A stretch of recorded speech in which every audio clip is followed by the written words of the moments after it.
Hi everyone, it's me Eleanor. Meron kaming inayusan sa Polykimas Lagi Gaspi City and it is Isenia's 70th birthday. Nakarating na kami sa Poliki and dito lang yun sa barangay namin and medyo malapit lang naman ito and yung pinagkargahan or yung naghatid sa amin ay yung sa tricycle namin. Bali yung nag-drive niyan ay yung kapatid ko. Ayan yung before ng venue nila, tent lamang yan. Yung unang ginawa dyan ay naglagay ng straw para paglagyan ng pangsiling namin. At yung pangsiling dyan ay bali yung haba niyan ay 10 yards. Yung sinasabi ko ay 10 yards yung standard ng pangsiling namin. Naglagay ng straw sa gitna at yung sa dalawang gilid ng tent para may pagsabitan yung ceiling natin. Ayan, yung ginagawa namin. Yan yung process ng pagsiling namin sa mga tent. Yung nagamit pala namin dyan na pang ceiling ay bali 6 na 10 yards ang haba ng ceiling na ginamit namin dyan sa ganyang tent. And bali lahat naman 10 yards yung ginagamit namin sa pang sisiling sa mga event na inaayusan namin. Ganyan yung process ng aming pagsiling sa ganyang tent. And bali yung unang pangsiling ay tinatali yan and yung mga next ay pinipin na lamang ito and minimake sure namin na nakapin yan ng maayos para hindi yan matanggal yan sa pagkakalagay ng ceiling dyan sa tent. And sa unahan pala, naglagay pa pala kami dyan ng white na Gina cloth para matakpan yung background doon sa unahan. Yung ginamit pala dyan na panel boards ay bali 4 at 2 ganyan na walang butas sa gitna at 2 may butas sa gitna. At binalutan niya ng tela na color gray yung sa dalawang gitna at yung sa gilid ay naglagay ng string curtain. Yung sa dalawang gilid nga pala, after malagyan ng string curtain ay naglagay pa dyan ng Gina cloth na lavender. Nilalagay na dyan yung mga grass carpet sa sahig or sa lupa para magandang tingnan kahit wala yan na stage ay naglagay pa rin kami dyan ng grass carpet. Pinapabalance ni dyan yung mga balloons na color lavender ay ganyan na color. And bali, yung pagpaloban yan ay kanyang sizes. And after mapabalance yan ay tinatali yan na by 2s. And i-group ko naman yan ng by 6. Ganyan yung paggawa namin. And mamaya ibabalon garland yan gamit yung straw. Yung gamit pala namin dyan na pagpapaballoons ay yung electric balloon pumps. Pero nung gabi na kasi ay inabot kami ng brownout dito. Kaya yung last na ginawa namin doon sa pang-entrance ay hindi ko na na-videohon at yung gamit namin doon ay yung mano-mano lang. After mababalloons, yung mga balloons ay ayan na binabalon garland na yung nag-group ko na by 6 na piraso at ganyan lamang yung process ng aming pagbalon garland. Bali, store lamang yung gamit namin dyan. At yung parehas na sizes ay yan yung ginagarland dyan. And later on, maglalagay dyan ng mga accent, yung maliliit na balloons na by 4 ata yung group nila. Or by 4 yung nakatali na. Yung napabalon garland na pala ay nilalagay na dyan sa may panel boards. Bali yung paglagay dyan ay naglalagay muna kami ng straw sa panel boards. And after that ay itatali na yung napabalon garland dyan sa panel board. Nung napabalon garland na or nalagay na dyan sa panel board, yung naunang napabalons namin ay nagpabalons ulit kami dyan ng mga balloons na ganyang sizes, maliliit lang kasi pang-accent yan dyan sa napaballoon garland na.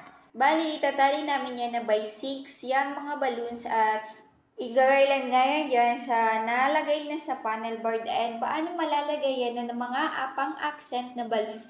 Bali, yung ginagawa namin dyan ay gumagamit kami ng rubber band para malagayan dyan sa mga balloons. Bali, pinapasok namin yung lobo sa plastiko or rubber band. After namin magpa-balloons at mag-group into 6 ay nilalagay na ng kapatid ko yung mga balloons na yan dyan sa napaballoon garland. Ayan yung process ng aming pag-balloon garland. And by the way, yung color pala ng birthday ng ating celebrant ay ganyan. Lavender ata yan. Basta ganyang color.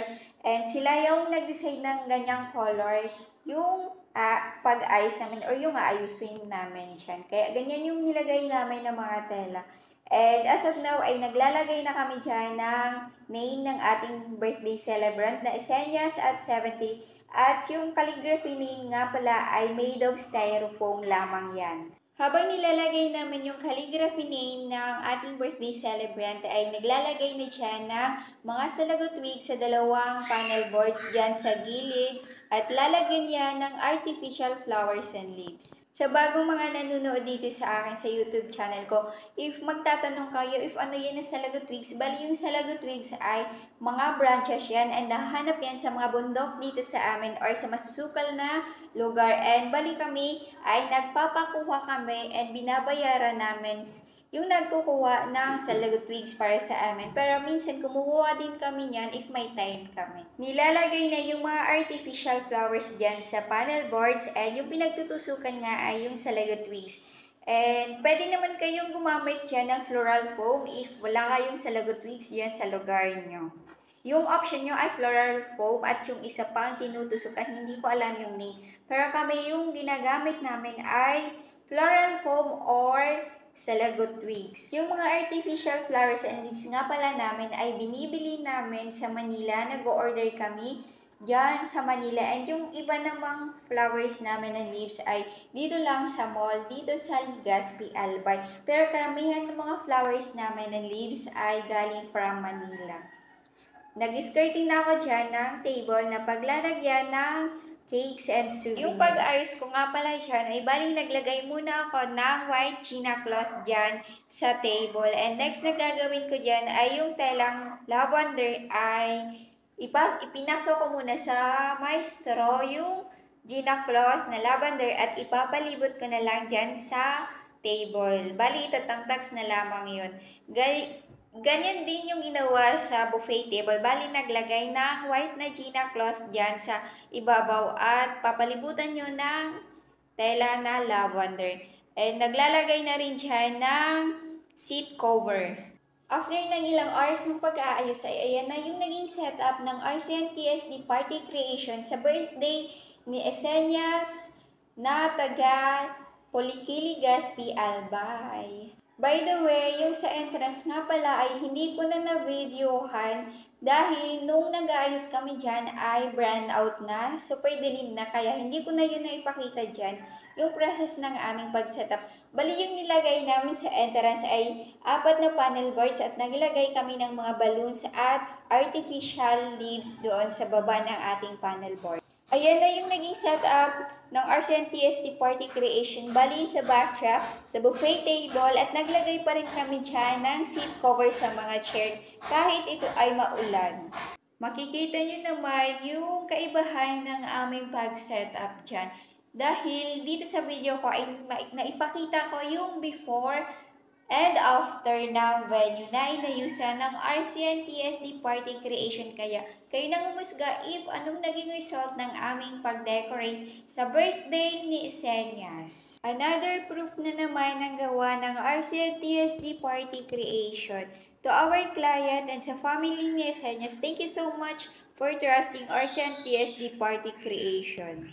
Kami yung napili niyong mag-setup or mag-decorate sa birthday ng inyong mama at sa birthday party ni Esenyas. Kaya thank you so much po. Our team RCN TSD Party Creation ay nag-decorate lamang dito sa Legazpi, Albay. Around Albay lang po kami. Wala po kami around Manila, Visayas, and the other parts of the Philippines. Basta around Albay lang po kami.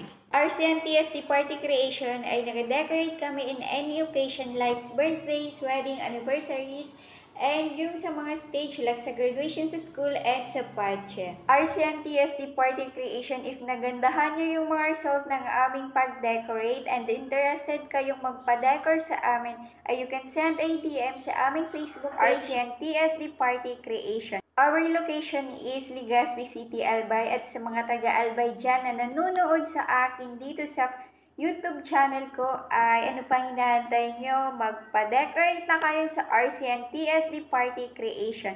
RCN TSD Party Creation, we create and you celebrate. So yun lang for today's video. Thank you for watching and please don't forget to subscribe on my YouTube channel for more videos. Thank you po!